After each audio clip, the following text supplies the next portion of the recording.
आज का हमारा टॉपिक है फिजिकल प्रॉपर्टीज़ ऑफ एल्डिहाइड, एल्डिहाइडों के भौतिक गुण। तो सबसे पहला पॉइंट हमारा है फिजिकल स्टेट। फिजिकल स्टेट तो नॉर्मली जो लोअर एल्डिहाइड होते हैं, लोअर जैसे कि HCHO यानी फॉर्मल्डिहाइड।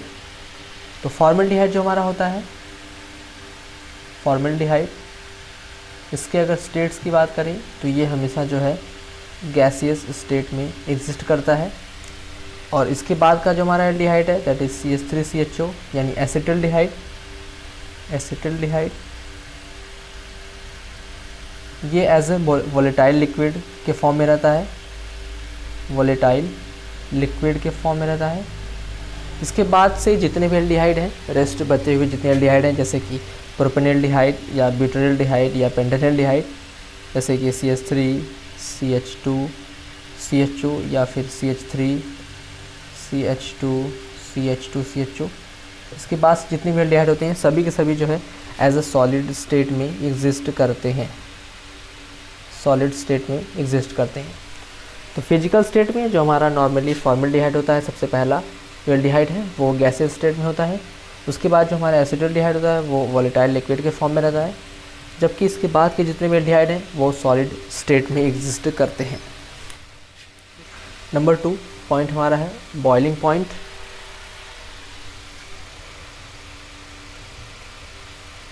बॉइलिंग पॉइंट तो अगर बॉइलिंग पॉइंट की बात करें तो अगर हम बॉइलिंग पॉइंट में हम कंपेयर करते हैं एल्डिहाइड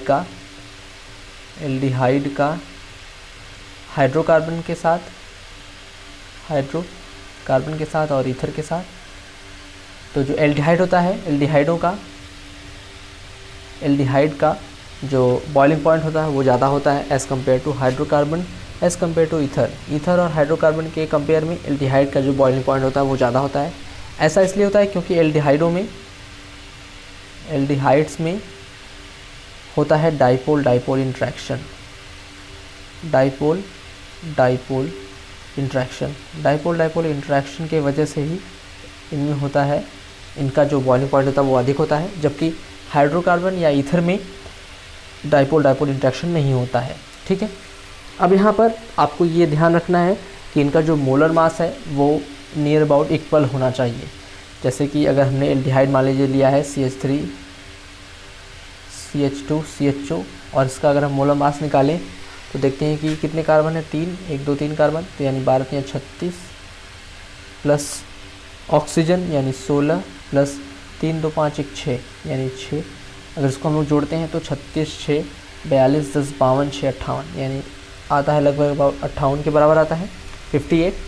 और अगर हम लोग एक हाइड्रोकार्बन ले लें फॉर एग्जांपल जैसे CH3 CH2 और CH3, इसका निकालते हैं तो 1 2 3 4 कार्बन यानी कि 12 चौक 48 प्लस 3 3 6 4 10 यानी 58।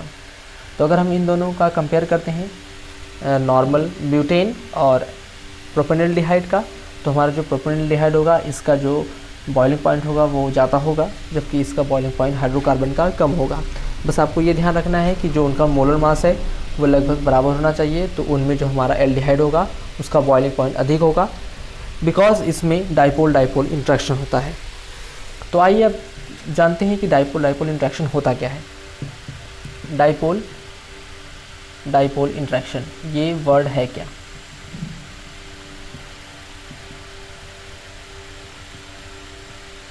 नॉर्मली अगर हम कोई एल्डिहाइड ले लेते हैं जैसे कि CH3 CHO, अगर इसके स्ट्रक्चर की बात करें तो यहाँ पर CH3 C double bond O और H इस फॉर्म में एग्जिस्ट करता है ये एल्डिहाइड। अब यहाँ पर देख रहे हैं कि कार्बन और ऑक्सीजन के बीच में क्या है, डबल बॉन्ड है। कार्बन ऑक्सीजन के बीच में डबल बॉन्ड है और ऑक्सीजन पे होता है लोन पेयर ऑफ इलेक्ट्रॉन। तो ये इलेक्ट्रॉन को अपनी तरफ शिफ्ट करता है, यानी इसके ऊपर होता है स्लाइटली नेगेटिव चार्ज और यहाँ पर स्लाइटली पॉजिटिव चार्ज। और ये एल्डिहाइड में हमेशा जो है बना रहता है, हमेशा जो है ऑक्सीजन पे स्लाइटली नेगेटिव होगा और कार्बन पे स्लाइटली पॉजिटिव।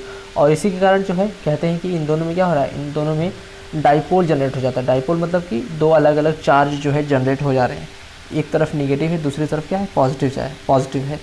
अब ऐसे अगर हम लोग दूसरा मॉलिक्यूल ले लेते हैं एसिटल्डिहाइड का CH3 C double bond O और H, तो यहाँ पर भी स्लाइटली पॉजिटिव स्लाइटली नेगेटिव होगा।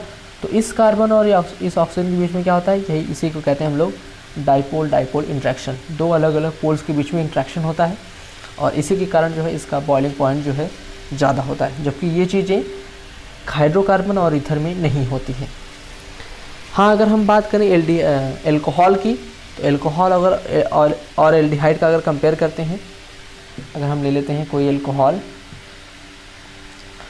और एल्डिहाइड, दोनों का अगर मोलर मास लगभग बराबर है, तो हमारा जो एल्कोहल होगा, एल्कोहल का बॉइलिंग पॉइंट एल्डिहाइड के कंपेयर में ज़्यादा होता है। एल्कोहल का जो बॉइलिंग पॉइंट होगा वो एल्डिहाइड के कंपेयर में ज़्यादा होता है। ऐसा इसलिए होता है क्योंकि एल्कोहल में क्या होता है, एल्कोहल में हाइड्रोजन बॉन्डिंग प्रेजेंट होती है, इनमें हाइड्रोजन बॉन्डिंग होती है और इसमें होता है डाइपोल डाइपोल इंट्रैक्शन, इसमें डाइपोल डाइपोल इंट्रैक्शन होता है, जबकि एल्कोहल में हाइड्रोजन बॉन्डिंग होती है। तो हाइड्रोजन बॉन्डिंग और अगर डाइपोल डाइपोल इंट्रैक्शन का कंपेयर करते हैं तो हाइड्रोजन बॉन्डिंग स्ट्रांग होती है, जबकि डाइपोल डाइपोल इंट्रैक्शन थोड़ा सा वीक होता है। इसलिए एल्कोहल का जो बॉइलिंग पॉइंट होता है वो एल्डिहाइड के कंपेयर में ज़्यादा होता है। तो अगर हम एक सीरीज़ की बात करें तो सीरीज़ में हमारा जो एल्कोहल आता है वो सबसे ऊपर आता है, यानी एल्कोहल का बॉइलिंग पॉइंट सबसे ज़्यादा होगा, उससे कम होता है कीटोन का, तो कीटोन में अभी हम बात ही नहीं कर रहे हैं, उससे कम होता है एल्डिहाइड का और उससे कम होता है ईथर का और उससे भी कम होता है हाइड्रोकार्बन का। एल्कोहल का सबसे ज़्यादा होने का कारण होता है हाइड्रोजन बॉन्डिंग, इसमें हाइड्रोजन बॉन्डिंग प्रेजेंट होती है, जबकि इसमें होता है dipole dipole interaction, dipole dipole interaction होता है और इन दोनों में ईथर और हाइड्रोकार्बन में कोई चीज़ नहीं होती है। तो ये हो गया इनका बॉइलिंग पॉइंट। अब हमारा तीसरा पॉइंट है सॉल्युबिलिटी। हमारा तीसरा पॉइंट है सॉल्युबिलिटी। तो अगर सॉल्युबिलिटी की बात करें तो हमारा जो एल्डिहाइड होता है, नॉर्मल जो लोअर एल्डिहाइड होते हैं, एल्डिहाइड में जो हमारे लोअर एल्डिहाइड होते हैं वो वाटर में क्या होते हैं, वाटर में वो सॉल्युबल होते हैं, ये वाटर सॉल्युबल होते हैं ड्यू टू हाइड्रोजन बॉन्डिंग। अभी हमने कहा कि एल्डिहाइड में हाइड्रोजन बॉन्डिंग नहीं होती है, लेकिन हम यहाँ कह रहे हैं कि ये वाटर के साथ सॉल्युबल होते हैं हाइड्रोजन बॉन्डिंग की वजह से।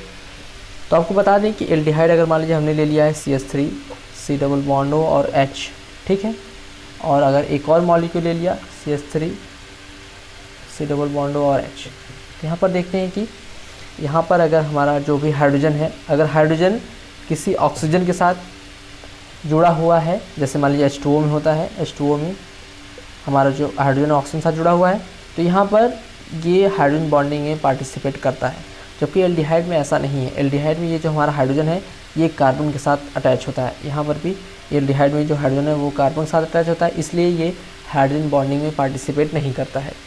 और अगर एल्डिहाइड और एल्डिहाइड के कई सारे मॉलिक्यूल्स लेते हैं तो इनमें हाइड्रोजन बॉन्डिंग प्रेजेंट नहीं होती है, ठीक है।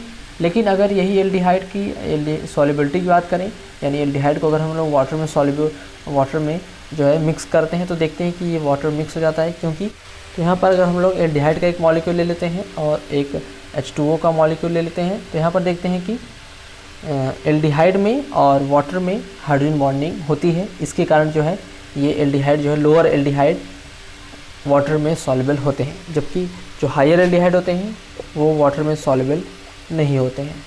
हायर एल्डिहाइड्स जो हमारे होते हैं वाटर इनसॉल्युबल होते हैं, जबकि लोअर एल्डिहाइड जैसे कि HCHO फॉर्मल्डिहाइड या फिर CH3CHO, ये दोनों जो है वाटर में सॉल्युबल होते हैं, जबकि इसके बाद के जितने भी एल्डिहाइड हैं वो वाटर में इनसॉल्युबल होते हैं। तो आई होप आपको एल्डिहाइड की फिजिकल प्रॉपर्टीज़ अच्छी तरह से क्लियर हो गई होगी।